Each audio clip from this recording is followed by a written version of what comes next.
ஓம் தத்புருஷாய வித்மஹே வக்ரதுண்டாய தீமஹி தன்னோ தந்தி பிரச்சோதயாத்.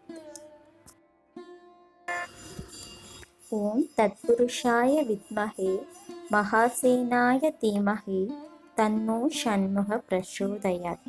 வணக்கம்.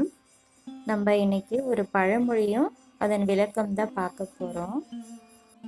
அடி உதவுவது போல் அண்ணன் தம்பி கூட உதவ மாட்டான் அப்படின்ற பழமொழியை நம்ம கேட்டிருப்போம். அதனோட விளக்கம், ஒருவர் தவறு செய்யும் பொழுது அடித்தால்தான் அளிக்கும் என்று தவறாக புரிந்து கொள்ளப்பட்டு அவ்விதமே இன்று வரை விளக்கப்பட்டு கொண்டிருக்கிற பழமொழி இது. ஆனால் இது உண்மையான விளக்கம் இது அல்ல. பழமொழியில் அடி என்பது இறைவனின் திருவடியை குறிக்கிறது. துன்பங்கள் நேரும் போதெல்லாம் அவனே என இறைவனை நினைத்து கொண்டோருக்கு எவ்வித துன்பமும் இல்லை. அந்த இறைவனின் அருள் உதவுவது போல் யாரும் உதவ முடியாது என்பதே இந்த பழமொழியின் விளக்கமாகும்.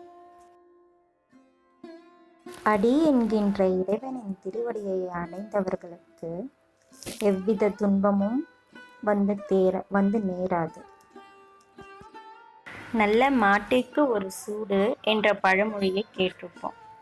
நல்ல மனிதனாக இருந்தால் ஒரு தடவை சொன்னதுமே புரிஞ்சுக்கிட்டு நடந்துக்கணும், இந்த அர்த்தத்தில் சொல்லியிருக்கிறார்கள். ஆனால் இதன் உண்மை விளக்கம் இதுவல்ல. இங்கு சூடு என்பது சொல் சுவடு என வந்திருக்க வேண்டும். சந்தையில் மாட்டை வாங்கும்போது அது பதிக்கும் தடம் சுவடு. அழுத்தமான சுவட்டை பதிக்கும் மாடே அதிக பலம் வாய்ந்தது. ஒரு சுவட்டை பார்த்தாலே மாட்டின் பலம் புலனாகும்.